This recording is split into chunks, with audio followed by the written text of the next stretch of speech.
But for real, Yasmin, baby, I feel like you are being played. They are playing you. They are playing with you. And you are kind of like playing into it. You letting them play. You letting them do it.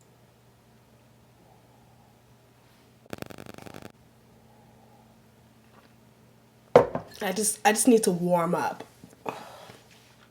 This show is toxic as hell. Whoever is responsible for casting P, I feel like should be fired. And I need for this video to reach production. I'm really gonna take time to research who is responsible for casting and just management as a whole. So with that being said, who this may adhere to, or who this may concern, child. Yes, thank you. I don't like to see my black women being subjected to these hostile environments. I don't like to see black children being called hoes by grown ass approaching 30-year-old men. He's just a very dangerous character, a horrible representation. Whatever community that he's a part of, black, Jamaican, UK, whatever marginalization that he falls within, he's a horrible representation of it.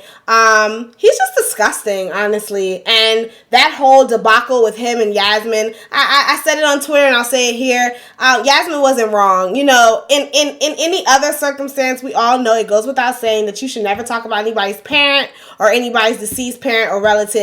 But we also know that there's always an exception to the rule. If it was me, I would have read his whole motherfucking ancestry as far as I'm concerned. Like, he needs to go. Chris, I don't know who, the little half Arab, I believe his name is Chris. To me, when we're talking about, like, women have pussies, but, like, children and stuff, children and kids, y'all got coochies and cootie cats and stuff like that. I feel like there's a way to speak about children. And I'm sure you wouldn't be talking about no little Muslim Arab little girls P word, P-U-S-S-Y. Whoever was able to stomach through the editing and throw it in there, to me it's irresponsible. And just an overall lack of decorum and just lack of respect, empathy, sympathy for black women, black children. Esther, girl, everything that you have ever said in regards to your motherhood on this show is null and void. Is moving forward. I'm sorry. You don't get to use your motherhood as an authority figure for you to speak about something and then as a mother laugh at somebody else's 12-year-old child being called a hoe. Absolutely not. Your motherhood is canceled as far as I'm concerned. You weaponize your motherhood, but then when it comes to someone else's child and being spoken about in the most grotesque, inhumane way ever, you find that to be funny. Your motherhood is put on timeout. Your motherhood is put on timeout till 2020. In my last video, I had said something in regards to implicit levels of colorism displayed on the show. I owe some apologies because I didn't make it abundantly clear exactly what it was that I was talking about. I kind of just threw it out there and I didn't really elaborate on it to the extent that I should have. And for that was irresponsible of me.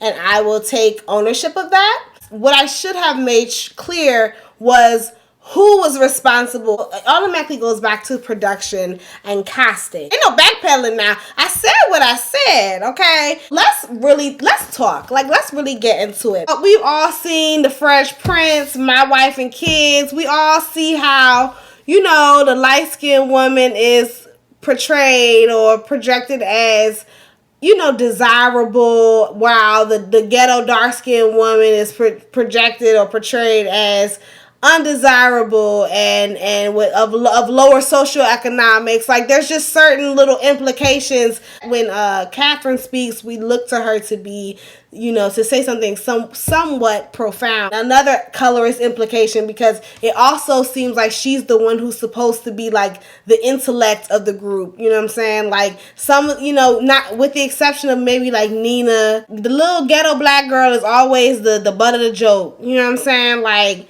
Yasmin is always the boom boom, like, you know what I'm saying. That's what she is, child. That might as well be her nickname. Quiet as a scout, boom boom. Just it's so tired. Like, man, they take personal digs at Yasmin, starting with that whole condom and backwood comment from Castillo.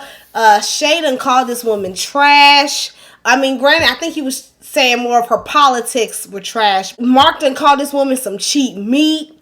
Okay, and now here we are with P calling her every name in the book. Yasmin, baby, I feel like you are being played. They are playing you. They are playing with you, and you are kind of like playing into it. You letting them play. You letting them do it. Yasmin is being used as like a comedic relief, like.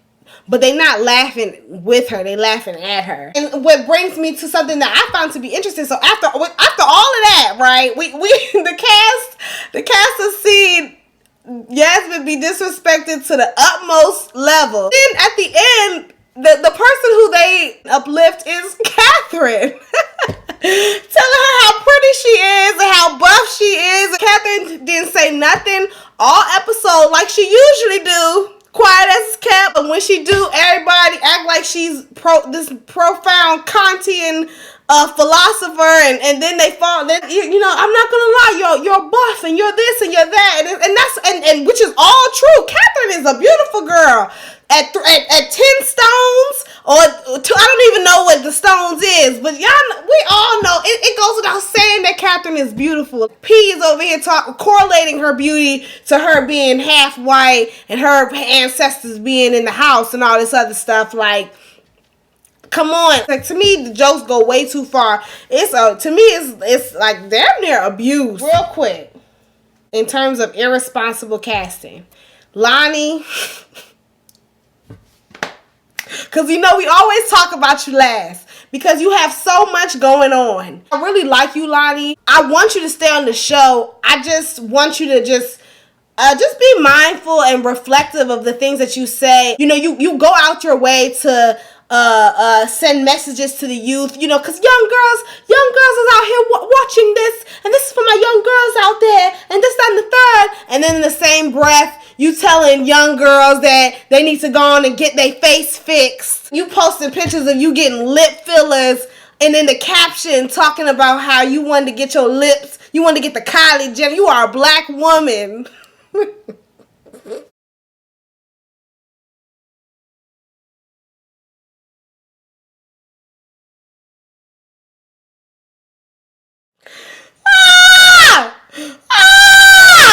You are a black woman trying to look like a white woman who's trying to look like a black woman. Donkey of the century, the donkey of the year, like the donkey of the decade, girl. Whenever Lonnie makes a good point, the next statement that comes out of her mouth counters everything that she says. I don't know what that's about. Maybe that's editing as well. I'm not sure. But just take everything that Lonnie said with a spoonful of salt, because Lonnie don't know what the child. Lonnie. And that's just that on that. I think I got everybody out the way. So before we get out of here, I just wanted to take a second to shout out my sponsors. This hair is being brought to you by Clay.com. And y'all gonna have to forgive my awkwardness because something is wrong with me. Anyways, this is my first time ever getting a wig. I purchased this wig for Halloween, so I've had it for a little over 2 months now. So this is not fresh out the pack. This is what the wig looks like after 2 months with no product in it. I washed it, but I didn't put any conditioner or anything. It came pre-plucked and pre-bleached, but I did bleach the knots again just to give it a more natural look. So now what I'm doing is showing you how the hair looks when it's wet, and you can see how thick it is. Right now, all I have in the hair is just water, and really that's all you need is water, conditioner, and maybe mousse. But I'm showing y'all what it looks like when you just put water in it. Right now, you see me adding mousse to the hair, and honestly, this wig doesn't require many products. That's what I love about it. It's a very low maintenance wig. All you need is water, mousse, and leave-in conditioner, and you good. No tangles. Very little hair comes out when combing or washing it. This is the transparent body wave lace front. It was $150 and worth every penny. penny, okay? So click the link below so you can get your discount and tell them Medusa sent you. Deuces.